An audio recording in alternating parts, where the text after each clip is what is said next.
هل حدث معك هذا من قبل؟ تتحدث مع أحد، تشرح فكرتك بحماس، تكرر كلامك أكثر من مرة، ثم تكتشف أنه لا يستجيب، بل يبدأ يتجنبك. تقول في نفسك: أنا أقنعه، لكن الحقيقة أنت تلح. والفرق بين الإقناع والإلحاح هو ما يجعل الناس إما ينصتون إليك أو يهربون منك. اليوم سأكشف لك هذا الفرق بوضوح، وسأريك كيف تصبح مقنعا دون أن تكون مزعجا. مستعد؟ لنبدأ. خلينا نبدأ بأبسط سؤال: ما هو الإقناع؟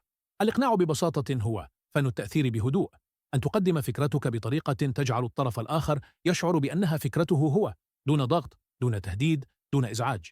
أما الإلحاح فهو عندما تكرر وتكرر وتضغط وترهق الطرف الآخر بكلماتك حتى يشعر أنه محاصر فيفضل الهروب. لاحظ الفرق: المقنع يجعل الآخرين ينجذبون للفكرة،